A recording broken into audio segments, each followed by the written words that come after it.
That is such a cool sound, man. I have to tell you that brother duet style harmony that's the Lewin brothers and the Delmore brothers and the Everly brothers and you guys aren't brothers.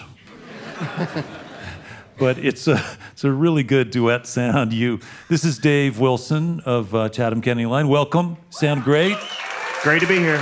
Yeah, you and John have that's a cool blend, man. I like that. Well, after 20 years singing together, we are artificially brothers. Yeah. Does that make Tim O'Brien my artificial brother? Probably so. Yeah. No DNA though, right? Hey, tell me about the Blue House, this place in Raleigh. I kind of have this idea that it might have been sort of messy. That is a really good point.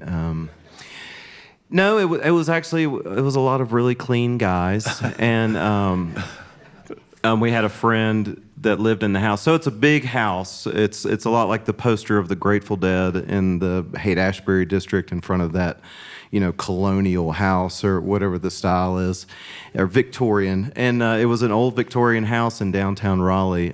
Now it's worth way too much money, as people in the greater Denver metropolitan area know about real estate. You should have bought it then. But it was a giant house, and it had a bunch of bedrooms, and we had a dining room that had a drum set and Greg's pedal steel, and we had an old organ and bass amps, and we would just stay up till 5 a.m. playing Tom Petty songs. It was perfect. Yeah. Did you have any neighbors? There was a business on one side, and there were crackheads on the other side, so it was perfect.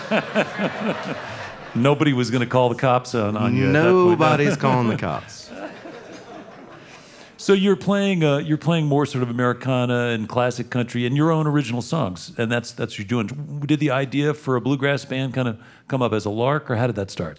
I was at the Carolina Theater, which is a historic venue in Durham, North Carolina, and just by chance, my friend had an extra ticket to see the Del McCoury Band. Yeah. And I don't know if you're familiar with their work, Nick, but they perform wearing suits all around a single microphone, and their harmonies are amazing. Their instrumentation it's all unplugged. It's amazing.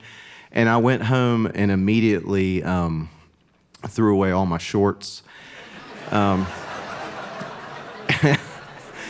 And called my friends that played banjo and mandolin and fiddle, and Greg played stand-up, and we started a band. Yeah, it's just that easy. It really is. 4 members, too. That's crucial. Yeah. Crucial in the bluegrass world. That's cool. And it's pretty uncommon these days to have a 4-piece band, actually, in bluegrass. Oh, and to be successful in any way. Yeah. You can feel the irony here, can't you? Just through the radio waves. I want to talk a little bit about writing. It was great hearing that story, Gary Fine, our award winner, talking about the importance of people being able to write. Your mom is a well-known writer, poet, and author. Mm-hmm. And so did you grow up with that same thing about, man, you have to write every day, you have to do a journal or whatever? Was that part of your upbringing? No, Dee Dee's influence on me, she is a writer, but she was a homemaker, and that was my experience with her. And later on, she pulled out this giant book of song lyrics that she had written when the kids were younger. There were 3 kids in the house, and she had written these songs, where basically, songwriting is poetry, set to music, and she would just sing these little rhymes to us as children. And, I wonder if that probably had the most impact on me musically than anything. Well, just the idea that you can make something like that you could write, that a song is a thing you can make. I think a lot of people don't make that connection as a kid. Mm-hmm. I have to mention, there's a crazy story about your mother's great-great-grandmother came over on a ship to New Orleans, and she married the captain of the ship on the way over. Yes. And then what happened? Because I know. You know this better, and I've seen the play. Well, in poetry, they have what's called a chapbook. It's a small collection of poems, and my mom's written 5. She's about to come out with a new one called Mrs. H, which is incredible. but you can't find it anywhere. But anyways, she wrote one called Eliza, the New Orleans Years, and there's a gunfight over Eliza. A duel. A real duel. Yeah. And in which the ship's captain, whom she married, is killed. Yep. And then she marries the guy who shot her husband. It's pretty much how duels work. Yeah. Yeah.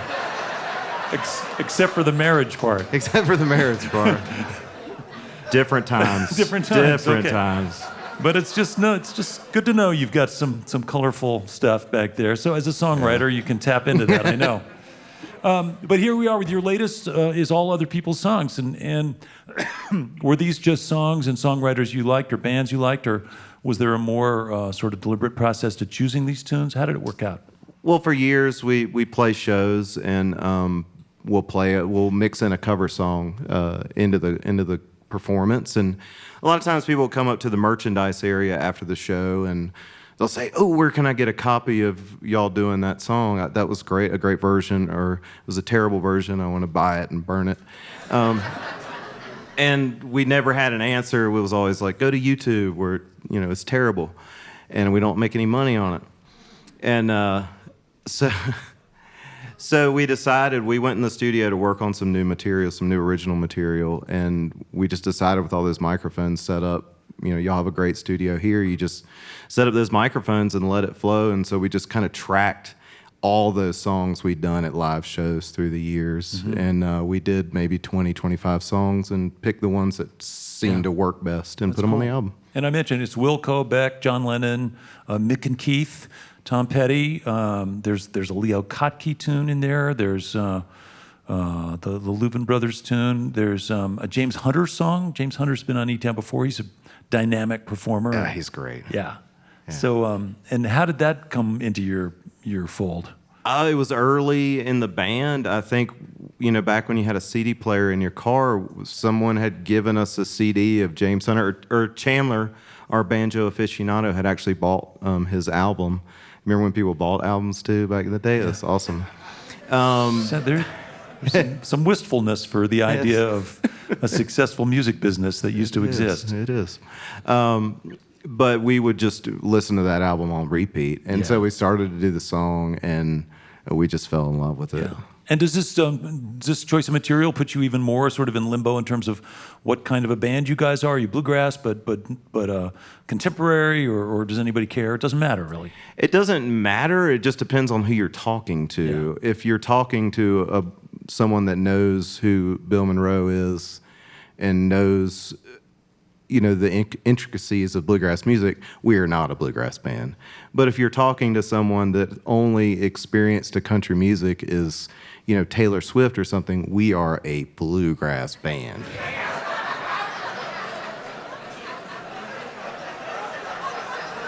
So it's back to my earlier point about tradition being all about perspective and building on other traditions, and then you do it long enough, and then that's the tradition. So I should just mention before we go back to music, your hometown of Raleigh has certainly changed a lot in the last little while. Not that the Blue House is now unaffordable, but there's other things about Raleigh that have changed a lot. I've sure noticed it. Yeah, we inherited the IBMA Music Conference, the International Bluegrass Machinists Association, I think that's what it's called. But they have a great event every year, and it was in Owensboro for a second, Louisville, and then Nashville, Tennessee, where it was just kind of an afterthought, and they moved it to Raleigh, and it's been there for 6 or 7 years, and it's been amazing. It's even brought Nick Forster there, which is really the highlight of the festival. I wrote that show last year, just You guys were pretty good hosts. Pretty good hosts. But what I was going to say was nothing to do with that. I was just going to say that Raleigh, for those who haven't been there in a while, it's a cool town. I mean, there's great restaurants and good live music scene and a nice sort of historic district, and it wasn't always that way. So I just am putting a little plug for your place. Well, thank you. Yeah, we're Raleigh guys, and so it is really a nice place to visit. Yeah. So we'll visit. We'll visit. Meanwhile, Chatham County Line, ladies and gentlemen, you can just imagine what a full evening of revelry and irony would be involved if you can find your way to one of their shows. So do it if you can. Meanwhile, we're going to get back to music. Welcome them back to eTown, please. Yep Rock recording artists, Chatham County Line.